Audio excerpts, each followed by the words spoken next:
You know, I don't think we answered yesterday the question why human beings live the way they are living. I don't think we went into it sufficiently deeply. Did we answer it?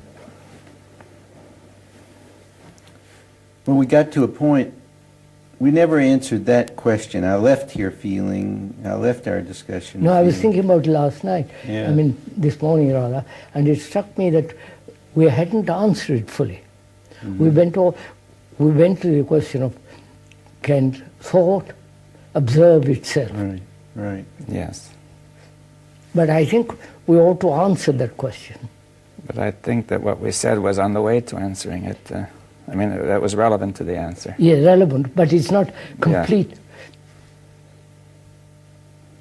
No, it's not complete. It doesn't really get hold of that issue. Why do people live the way they do, and why don't they change? Or why, yes, knowing this, they don't change? Yes. Could we go into that a little bit before we go on with... Well, you know, my immediate answer to that question was that they like it, that it provides, and we came up against that and sort of pulled away, that it provides... I think it's much deeper than that, don't you? Because what is involved, if you, economically, if one actually transformed one's conditioning, the way one lives, economically you might find yourself in a very difficult position. Right. And also, it's going against the current. That's right. Completely against the current. Are you saying that it might lead to a certain objective insecurity for you? Objective insecurity. It's not merely a matter of the imagination. No, actual insecurity. Yes, you see, because a lot of the things we were discussing yesterday was some illusion of security or insecurity. Yes. But in addition, there's some genuine insecurity. And also, doesn't it imply you have to stand alone? It definitely, you would be in a new,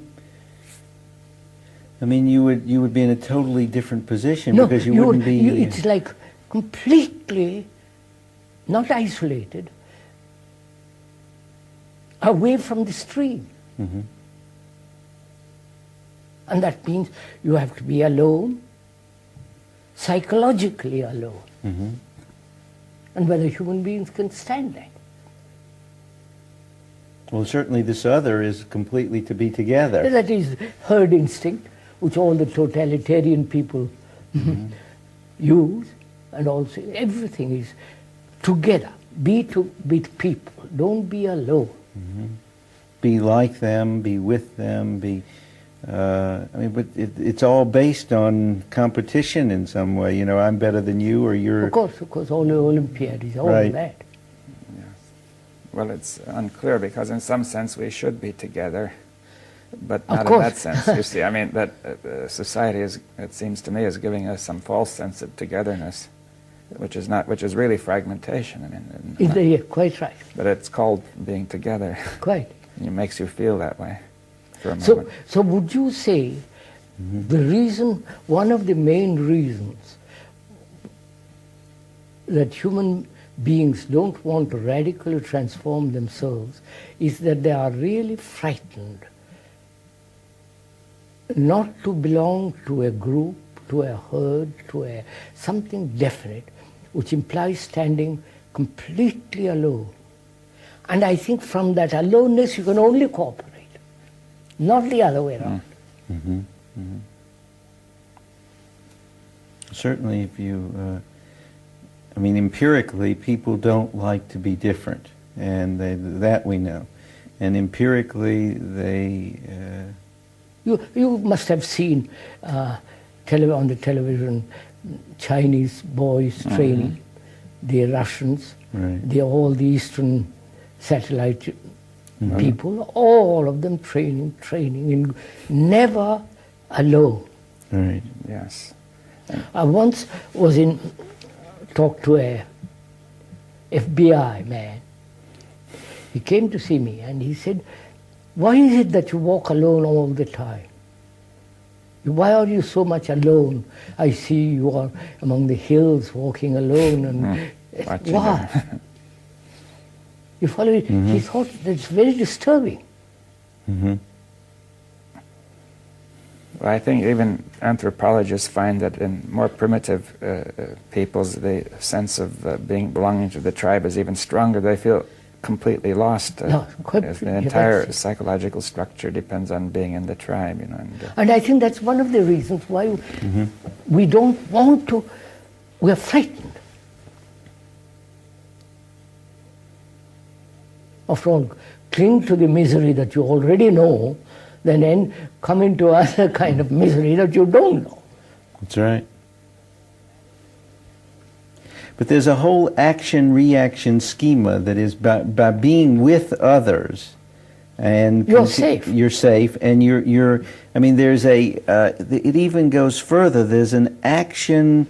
I mean, it's almost as if you could say being with others is the offshoot of always living from you're this, I compare myself with you, and therefore I am together with you, sort of as the afterthought. You know what I mean? Yes, in other words, that's part of the circle.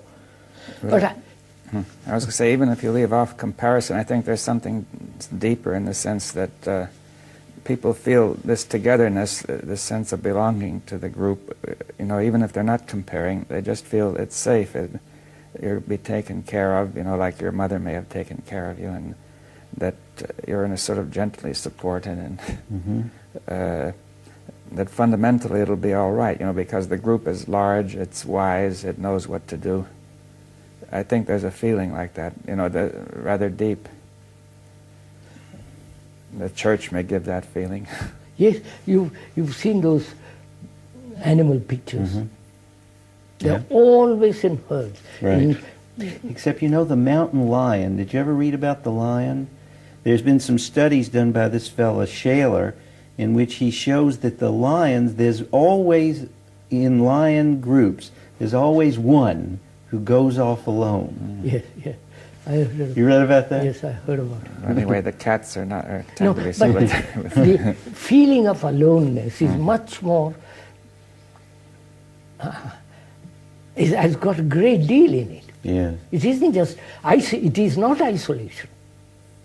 Right, right. But I was asking, you know, is there some, you know, people are seeking that sense that from the group you have some support in the whole, from the whole. Now, isn't it possible that you're discussing an aloneness in which you have a certain security? You see that people are seeking in the group a kind of security, it seems to me, that can arise actually only in aloneness. Yes, that's right. In aloneness, you can be complete security. But I wonder if we could discuss that, because seems there's an illusion there that people sense that you might feel that you should have a sense of security. Right. And they're looking for it in the group, you see, saying the group being the representative of something universal. Yeah. Group is not the universe. It isn't, but that's the way we think of it. Of You know, course. the little child thinks the tribe is the whole world. You know. I mean, a human being, as he lives this way, if he transforms himself, he becomes alone. He is alone. Because he does, I mean, that aloneness is not isolation. Yeah. And therefore it is a form of supreme intelligence. Yes, but could you go into that a little further about it not being isolation? You see, because at first when you say alone, the feeling is I'm here and entirely apart, right? It is not apart, no. That perhaps could What be. do you think it is that a person experiences? I mean, I think there's one part of it that people, or all of people, seem to gravitate, like they have to be together. They have to be like other people. What would change that? That's one question. What would change anybody from that? And second of all, why should anybody change from that? And third of all, what does such a person experience when they're alone? They experience isolation. I thought we dealt with that fairly thoroughly the other day. That is, after all, when one realizes the appalling state of the world and oneself, the disorder, the confusion, the misery and all the rest of it,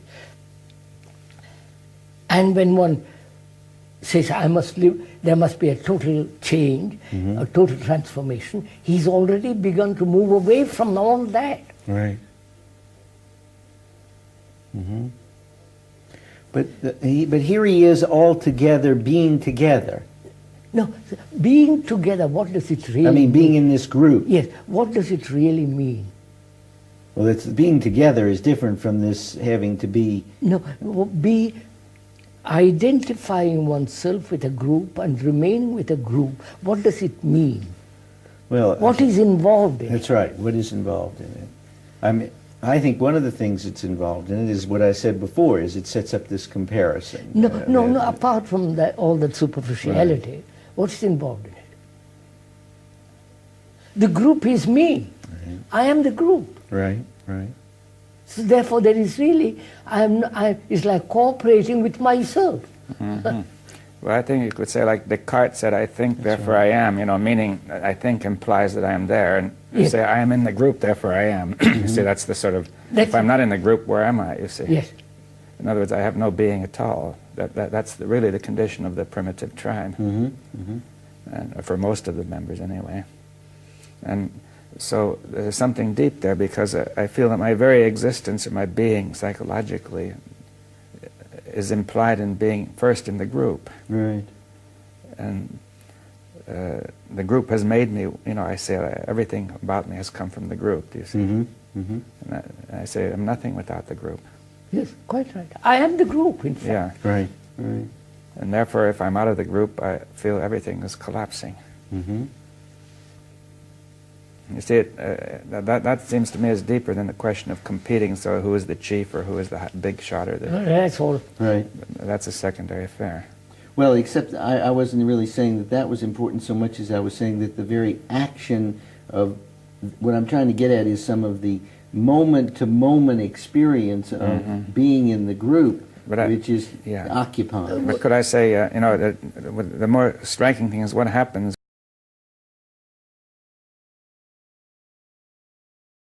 important, because he doesn't know where he is. Right. He doesn't know what, he has no orientation. To life or to anything. Right. And see, therefore, that might be the greatest punishment that the group could make, would be to banish him. Yes, they used to do that. Yes. Look what's happening in Russia. Right. When there's a dissent out, he's banished. Right. Solzhenitsyn and Sakharov and all those people are against the group. Right. Because such a banishment sort of robs him of his being. It's almost like killing him, you see. Of course. I think that's where it is, that the fear of being alone. Alone is translated as being isolated from all this. Right. Well, could we say from the universal? You see, the false from universal. the universal, yes. You see, it seems to me you're implying that if you're really alone or genuinely alone, then you are not isolated from the universal. Absolutely not. On the contrary. That's what he's saying. But and therefore we have to be free of this false universal first. This false identification with the group. False identification with the group. Identification of the group as the universal. You see, treating the group as if it were the universal support of my being or something. Right. Well, there's something more to that. What's being said is that when that localized identification, that I am the group, that me, that false security is dropped, then one is opened up to the participation in something. There's no question. You are the universe. You are that. You see, I can remember. See, as a child, I felt that I was in a certain town. You see, and I felt that was the whole universe. And then I heard of another town beyond that, which seemed almost beyond the universe, and it seemed that must be the ultimate limits of all reality. You see. So the idea of going beyond that would not have occurred to me. You see. And I think that's the way. Saying that's the way the group is treated, to say, we know abstractly it's not so, but in the feeling. that you have. It's like the little child. Is it therefore, is it that human beings love or hold on to their own misery, confusion, all the rest of it, because they don't know anything else?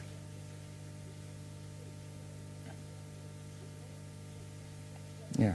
The known is safer than the unknown. Right, right. The known, yes, yes. Now, to be alone implies, doesn't it, to step out of the stream. Out of the known.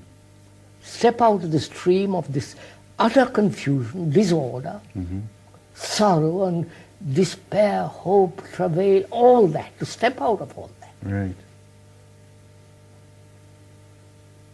And if you want to go much deeper into that, to be alone implies, doesn't it, not to carry the burden of tradition with you at all. I mean, tradition being the group, then. Group. Tradition also being knowledge. Knowledge, but it comes basically from the group. Knowledge is basically collective. Collective. I mean, it's collected by everybody. And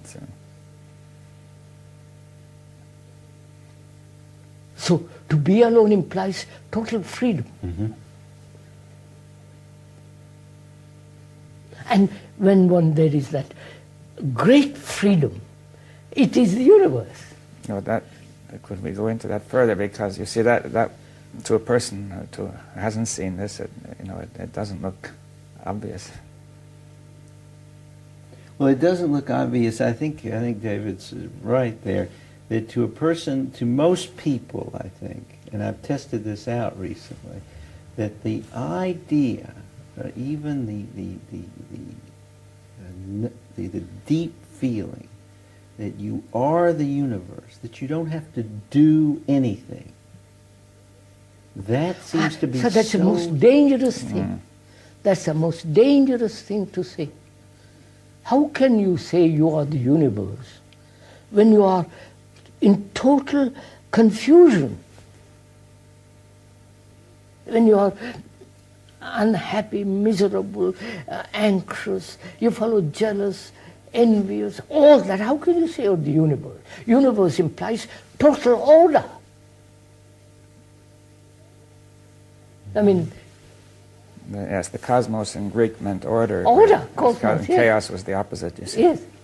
But No, listen. Universe, cosmos means order. Right.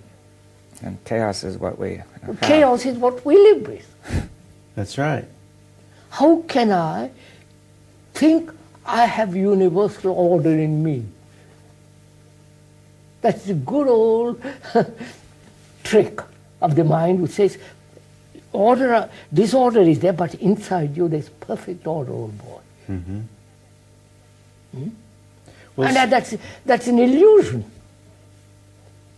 It's a concept which thought has put there, and it gives me a certain hope.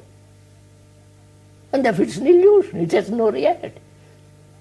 What has actual reality is my confusion, right. my chaos. And I can imagine, I can project a cosmos. Right. But that's equally illusory. So I must start with the fact of what I am, Right. which is I am in a chaos. I belong to a group. And the chaos is the group. Right. They're political leaders, religious, you follow? The whole thing is a chaos. So to move away from that into cosmos, which is total order, means not that I am alone, there is a total order which is not associated with disorder, chaos. Right. That is alone. Yeah, so can we go into, I suppose several people are doing that, or Doing in that what? state. I mean, moving into cosmos, into order, Order. out of the chaos of society. That's right. Now, then, are they all alone? No, Of course. No, I want to get it clear. You see... No, they don't feel alone there. There is only order. Are there different people? So, would you say, suppose, no, I can't suppose, we three are in cosmos. Yeah. There's only cosmos, not you, Dr. Baum, Dr. Schoenberg, and me. Therefore, we're still alone. That which is order is alone. Yeah, because I looked up the word alone in the dictionary. Basically, it's all one, is what it is. All one, yes, yes. In other words, that there's no fragmentation. There is no fragment. Therefore, there is no tree. And that's marvelous, sir. But you jumped away there. We got chaos and confusion. That's what we got. So, as we said, to move away from that, most people are afraid, which is to have total order. Right. Alone, as you point out, all one. Right. Therefore, there's no fragmentation when there is cosmos. Right. But most people are in confusion and chaos. That's all they know. So how do you move away from that? That is the whole question. That is the question. Here we are in chaos and confusion. We're not over there. No, because you may be frightened of that. Maybe frightened of that. An idea of being alone. How can you be frightened of an idea? No, that's aren't you frightened of tomorrow? Which is an idea. Okay, okay. So it's an idea. Yeah, that's all. They are frightened of an idea which they have projected, which says, "My God, I'm alone," which means I'm nobody to rely on. Right. Nobody. But that's an idea. Well, let's go slowly, because also Yes, there's this some is very important. correct. We've said that to a certain extent it's genuinely so. You are not being supported by society anymore. Right. You do have a certain genuine danger, because you have withdrawn from the web of society. Yes. If you are Right. a Protestant No, you in a see- Catholic country, it becomes very difficult. Well, No, I think we're confused here. I really Yeah. do, because I think if we've got confusion, if we've got chaos, No, not if, it is so. it is so. Right. Okay, I go with you. Now we've got chaos and confusion. That's what we've got. Now, if you have an idea about being alone while in chaos and confusion, that's just another idea, another thought, another part of the chaos. Yeah, that's all. Is that right? That's right. Okay. Now, that's all we've got is chaos well, wait, and confusion. I feel we watch the question of language, because you see, when you use the word "all," it closes things. You see. Okay. All right. In other words, we were saying yesterday that language has to be more free in its usage. A bit Right. poetic, perhaps. And if you use this word "all," you have to watch it. All right, but we have this. We have chaos. Right. Okay, now that's what we have. But now, what is going to see? I have an idea. Let me say what my idea is. That most people are, let's say, unaware, unwilling, don't believe in, don't know anything about this all one. I'm not talking Cosmos, about that. We're right. not talking about That's that. right. We don't have that. No. All we got right now is chaos. So, What about the word "all"? Okay, we got chaos. All right. Chaos. chaos. Now wait a minute. Being in chaotic condition, to move away from that, they have the feeling that they will be alone. Right. In the sense of isolated. Isolated. Not the sense of all one. Isolated. Right. That's what I'm getting Yeah. at. They will be lonely, That's right. isolated. That's of right. that they are frightened. That not frightened in terror. Yeah, but not- yeah.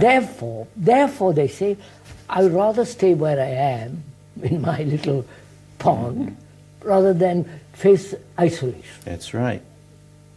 And that may be one of the reasons that the human beings don't radically change. That's right. Isn't That's it? right. That's like this primitive tribe. The worst punishment is to be banished. You see, you're isolated. Well, you don't have to go to a primitive No, but tribe. I'm- I see people and talk to people all the time. course, Patients come to me. They say, look, Saturday night came. I couldn't stand to be alone. I called up 50 Yes. people looking for someone to be with. I know.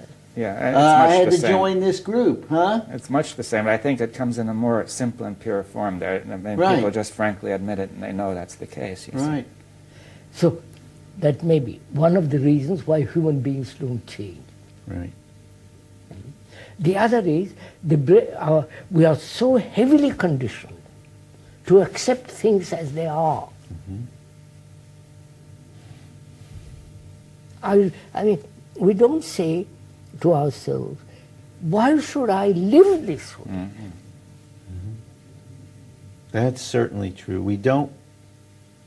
We're definitely conditioned to believe this is all it we can never be. Well, that's important. You said that's the explanation. We were conditioned to believe this is all that is possible. You see, this word "all" is one of the traps that's holds Maybe us. that's the very fact, right? Yeah. You see, if you say this is all that can be, then what can you do? Nothing, Right. nothing. You see, that's this use of language. That that this way of using language may be a change. Quite you right, see. sir.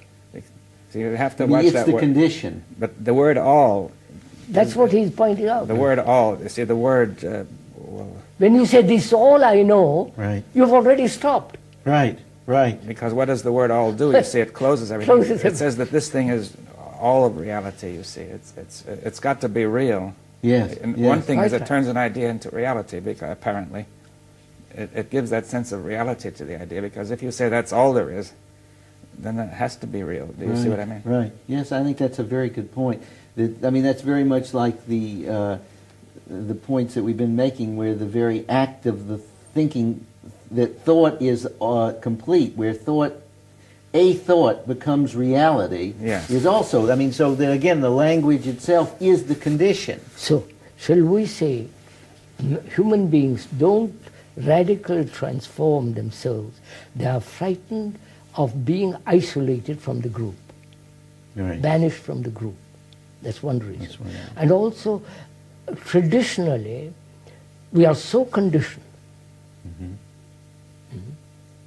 that we would rather accept things as they are. Our misery, our chaos, all the rest of it, and not say, for God's sake, let me change this. Right.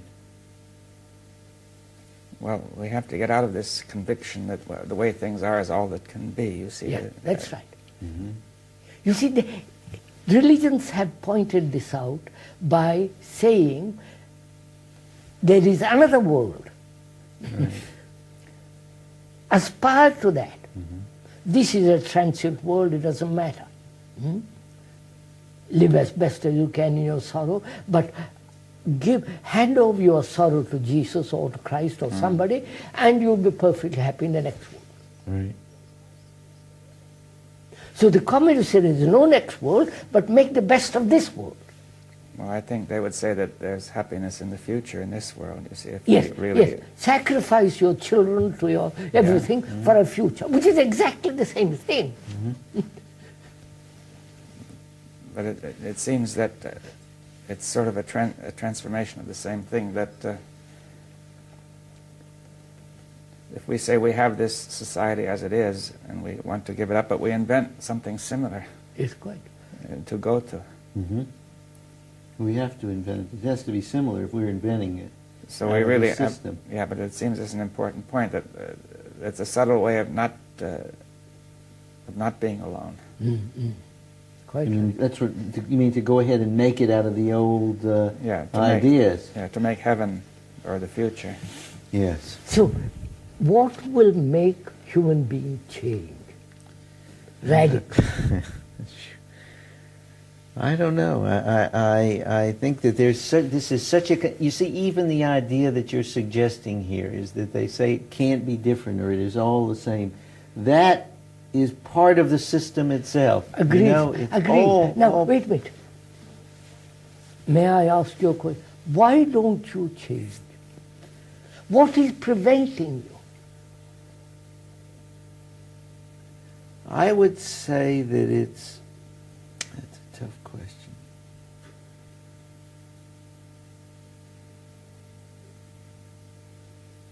I suppose the answer would be that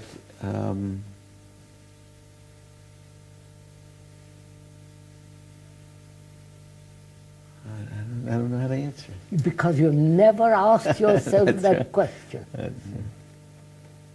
right? Not radically. Nah, Well, I mean, it's, you know, we're asking basic questions. right. I don't really know the answer to the question. Now, so move away from that. So yeah. is it, as our structure, as our whole society, all religion, all culture is based on thought. Right. And thought says, I can't do this. Therefore, an outside agency is necessary to change me.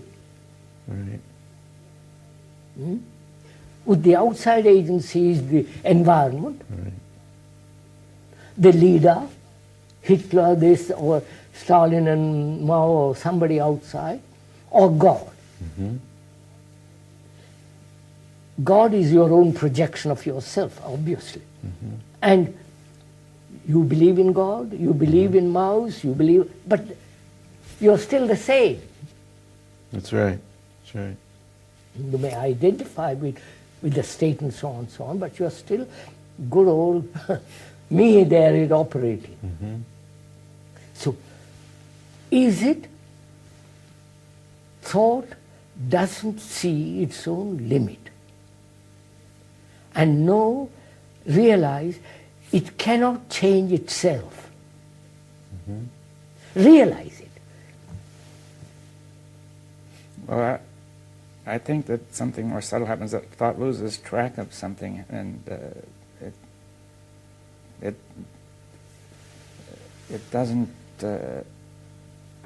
see that it itself is behind all this. Of course, we said that. Yeah. Thought has produced all this chaos. But thought doesn't really see that, you know, abstractly, but I think, you say in the bones. What about the whole business that what thought does, in fact, is it communicates that through gradual change. That's all invention of thought. Yes, but that's where I think the hook is. No, sir, please, just let's... Sure. Thought has put this world together, Right. technologically as well as psychologically. And the technological world is all right, leave it alone. We won't even discuss it, we won't come to observe. So psychologically, thought has built all this world in me and outside me, the churches, or society, and so on. And does thought realize it has made this mess, this chaos?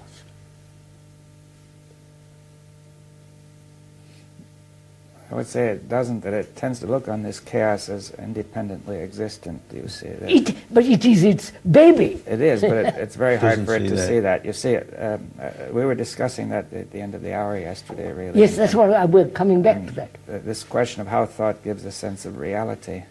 Yeah, well, that's And you see, we're saying technology deals with something that thought made, but it is actually an independent reality once it's made. Made it up like the table, like the those machine, cameras. yeah. Mm-hmm. But but you could say the thought also creates a reality which it calls independent, but isn't. You see, not. You see, I thought of a good example of that is the corporation. You see, Yes, yes. you see, the people say are working for the corporation, that it makes money, it loses money, or they strike against the corporation, and so on. But actually, you could say, where is the corporation? You see, it's not in the buildings because, They're part of it. well, anyway, if all the people were gone, the buildings would be nothing, right? And if the buildings all burned down, the corporation could still exist as long as right. people think it exists. Right. And it pays taxes. It The pays corporation pays taxes, not You the see, individual. So, does thought realize, see, aware that it has created this chaos? No. Why not? But you, sir, do you realize it?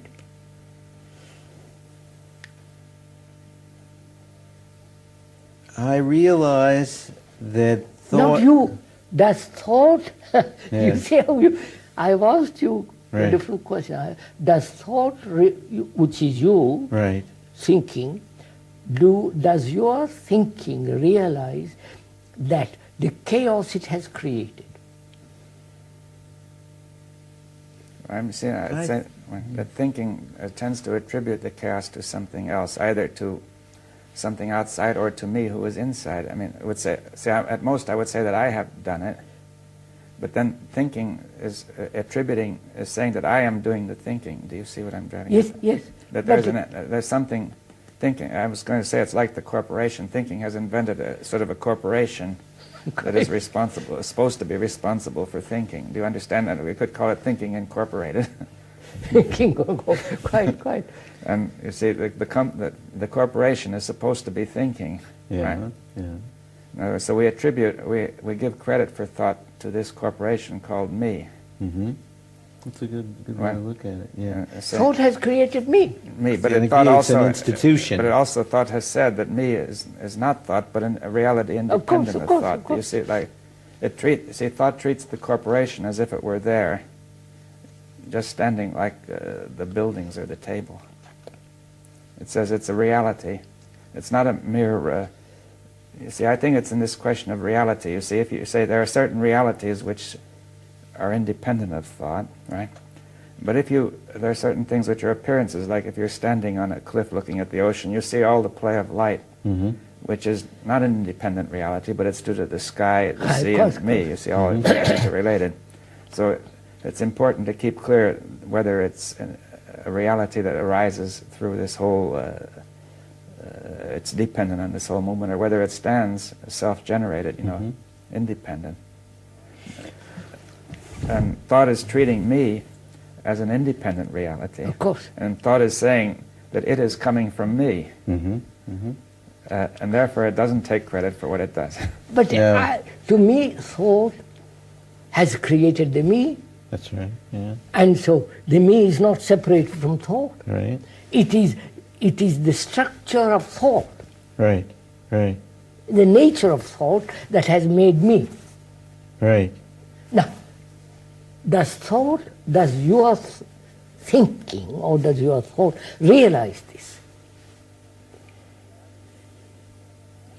I would say yes and no. It's like no, in flashes it does. No, not in flashes. You don't see that table in flashes. It is always there.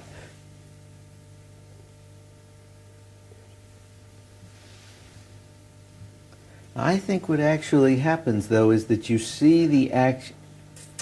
I wonder, it seems as though if we could be honest about this, yes, and completely true about it, what do we see what happens, or what is the actuality of thought seeing this creation? No, we asked a question yesterday, we stopped there.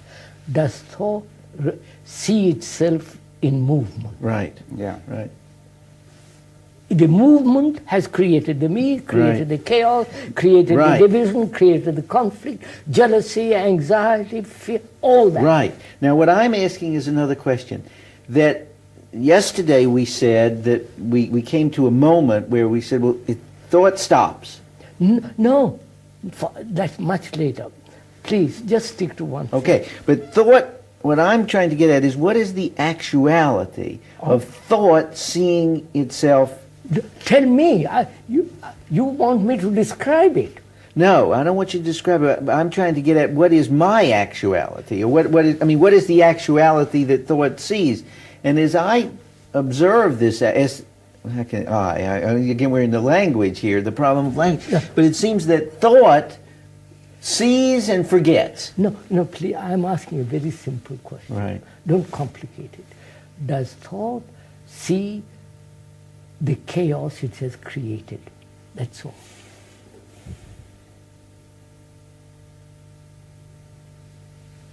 Which means, is thought aware of itself as a movement? Not, I am aware of thought as a movement. You see, Which the I has been created by thought. Right. So I think that a question which is relevant to that is, why does thought keep on going? You see, why does it sustain itself? You see, because as long as it sustains itself, it does produce something like an independent reality, not an illusion of one. Why does thought keep on going? You see, what is when my it's irrelevant. relationship to thought? You are thought. For there is not you related to thought. That's the way when the language says there is one. It says that I am the entity who is doing who produces the thought. You see it, which is to say, like say General Motors saying, I am the corporation which is producing automobiles. Do you see? Right. Yeah, but look, right, you're right. How can I get it through? The question is, I say to you, what is my relationship to thought? You say to me, you are thought. You, in some way, what you say is clear, but that's still what's coming from me. Do you see? In other words, that's still the way thought is moving. To say it's my relationship to thought. Well, that's the point, to say that can this very thought stop right now? Do you see? Yes. What is sustaining this whole thing at this very moment is the question I was trying to get at. Yes, that's the question. In other words, say we have a certain insight, but something happens to sustain the old process nevertheless, right now. That's right. Right now, thought keeps moving. No, Dr. Baum asked a very good question which we haven't answered. He said, why does thought move? When it's irrelevant to moving. Why is it always moving? That's right. So what is movement? Movement is time. Right? That's too quick. What are you doing? Movement is time. Oh, of course. But I think, that movement is movement. No. That's from movement. From here to there. Right. But This is, what about that? Yeah. Right. From here to there. Right. Physically. From here to London, from here to New York, Right. And also psychologically, from here to there. Right. I am this, I must be that. Right. But if a thought is not necessarily all that. Thought is the movement. We are examining movement, which is thought. Thought. Look, if thought stops, there is no movement. Yeah, I know you. I'm trying to. This has to be made very clear. See, I think there's this kind of a step that might help. You see, What is that? I ask myself, you see, what is it that makes me go on thinking or talking? In other words, I often can watch people and see they're in a hole just because they keep on talking. If they would stop talking, the whole problem would vanish, right? I mean, it's just this flow of words that... So, because what they say then comes out as if it were reality into them, and then they say, that's my problem, it's real, and I've got to think some more. Do you see, I think there's a kind of a feedback saying, see, suppose I say, well, I've got a problem, I'm suffering, right? You've got an eye, though. Yeah, I mean, I think that, you see, so therefore I have a sense I am real. Right. See, I'm thinking of my suffering, but there's implicit that it is I who is there. Right. And that the suffering is real because I am real. Right. And then comes the next thought, which is, since that is real, I must think some more. Right. Because if it were, that would be the case. It feeds on itself. Yeah, and Right. then one of the things I must think is, what is my problem? Which is that I am suffering. In other words, I'm compelled to keep on thinking that thought all the time. Do you see? And maintaining myself in existence. Do you see what I'm driving at? That there's a feedback. Which means, if thought is movement, which is time, and if there is no movement, I am dead. I am dead. Yes, if that movement stops, then that sense that I am there being real must go, because that sense that I am real is the result of thinking, right? Do you see this is extraordinary? Of course it is. No, actually, in actuality, not in theory. Right, right, One realizes thought as movement. right, Right? right. There is not I realize thought as a movement. Thought itself realizes a movement. Right. It is in movement. And in this movement, it creates an image of me who is supposed to be moving. Yeah, yes. Right, right. Now, when that movement stops, there is no me. Right. The me is the time, is time, Right. put together by time, Right. which is thought. Right. So do you, listening to this, realize the truth of it? Not the verbal, logical truth, logical statement, but the truth of such an amazing thing.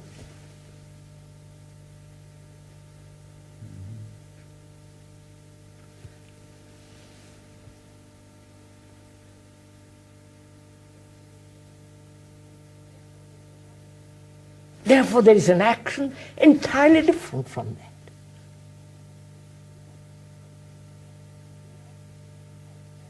The action of thought as movement brings about a fragmentary actions, contradictory actions. When the movement as thought comes to an end, there is total action. And can you say then that whatever technical thought comes about then is in order? Of course. In other words, that it doesn't mean that thought is permanently gone. No. There could still be a movement that had its proper place, Yeah. its fitting order, Its at the proper right and place. proper time. Yes. And it comes about. I mean, the brain can still do that thing. Yeah. Right. So, a human being, is he afraid of all this? Unconsciously, deeply, he must realize the ending of me. You understand? And that is really a most frightening thing. Yes, My knowledge, my books, my wife, you follow the whole thing which thought has put together, and you are asking me to end all that. Right. Yes. I mean, can't you say it's the ending of everything? It's because everything that I know is in there. Yeah, absolutely.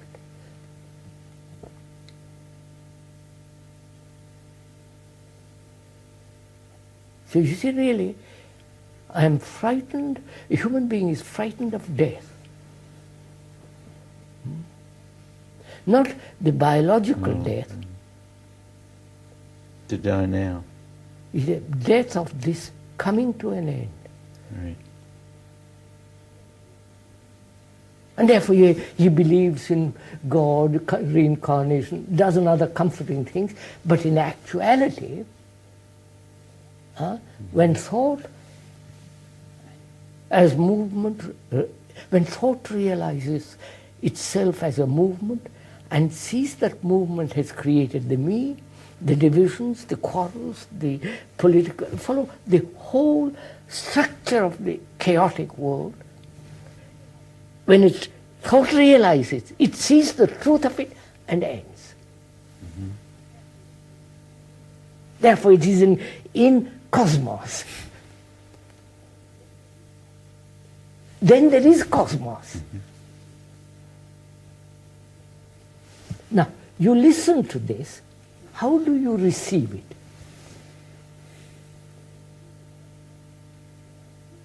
Do you want me to Receive it. receive it? I offer you something. Right. How do you receive it? But this is very important. Yes. Thought seizes And then movement. how do you receive it?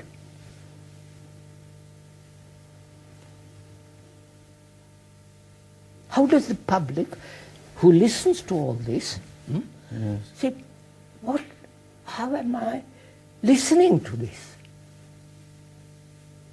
What is it trying to tell me? How? He says, I'm not telling you anything. He says, listen to what I'm saying and find out for yourself whether what thought as movement, in that movement has created all this, both the technological world, which is useful, which is necessary, and this chaotic world.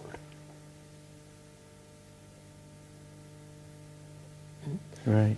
How do you listen to it, or the public, another who is not here, listen to it?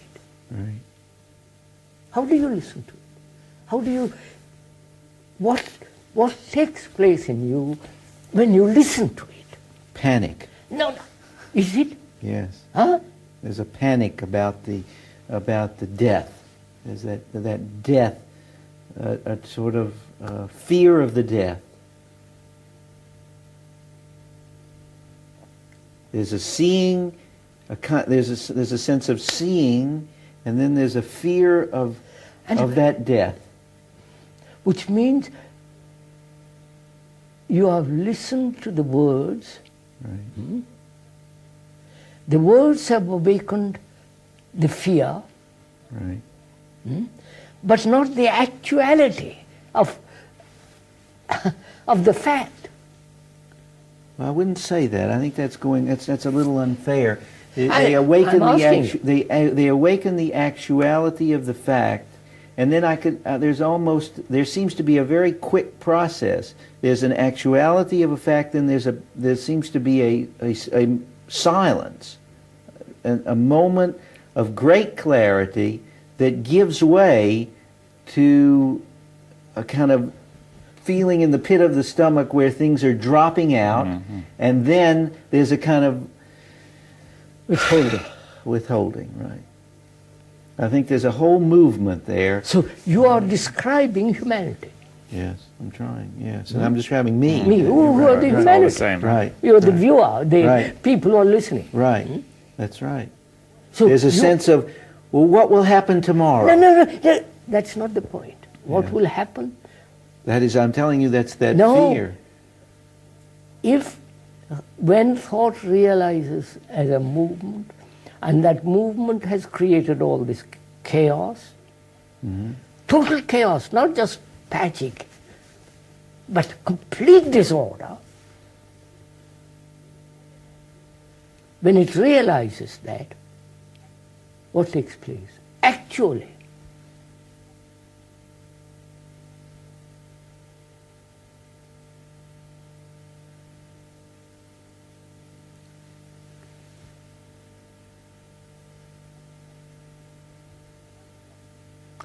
you're not frightened.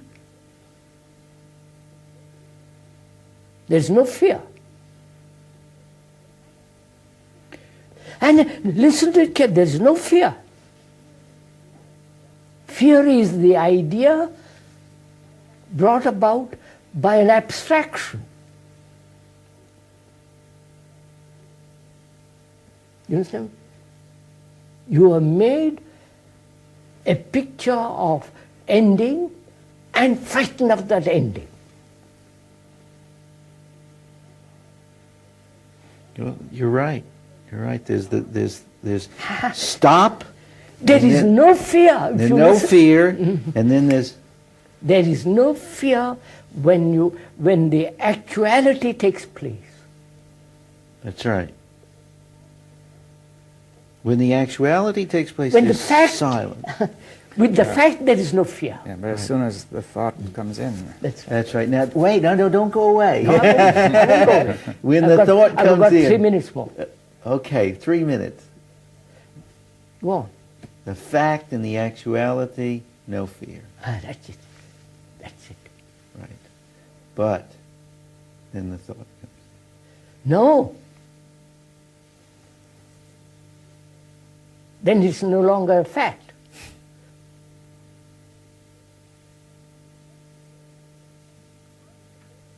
You can't remain with the fact. well, that's the same as to say you keep on thinking, isn't it? That keep on moving. Yeah. I didn't. Well, I mean, as soon as you bring thought in, that's not a fact, that's an imagination or a fantasy, which is felt to be real. Right. But it is not so, right? Right. Right. Therefore, you're not with the fact any So longer. we're saying something You there. discovered something extraordinary. Right. When you are faced with fact, there's no fear. Right. So all fear is thought, then, is that Yes, all, that's right. That's a big mouthful. No, Yeah. no. I know, but it's all thought is fear. That's All the other way thought around. is sorrow. right. That goes both ways, that all fear is thought and all thought is fear. Yeah, Right. of course. And except the kind of thought that arises with the fact alone. I want to interject something right here, if we got 1 second, and that is, it seems to me we have discovered something quite important right here, and that is, at that actual seeing, then the instant of attention is at its peak. No, something new takes place. Yes. Something totally that you have never looked at, or it has never been Right. understood or experienced, whatever it is. There is a totally different thing happening. But isn't it important that we acknowledge this in our thought, I mean in our language, Yes. as we're yeah. doing now? In other words, that if it happened and we didn't acknowledge it, then we're liable to Hip fall hop, back. of course, of course. I don't get it. Well, we have to say not only it happens, but we have to see it that it happens, and we have to say that it happens. Well, then are we creating a place to localize there? Or? No. No, what he is saying is very simple. He's saying, does this actuality take place? Right. And can you remain with that? Can thought not move in, but remain only with that fact?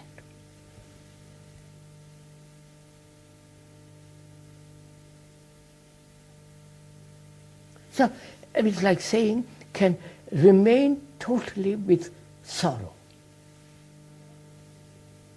Not move away, not say, well, it shouldn't be, should be, and how am I to get over it, how self-pity and all the rest of it. Just totally remain with that thing, with the fact. Then you have an energy which is extraordinary. Right. Can you?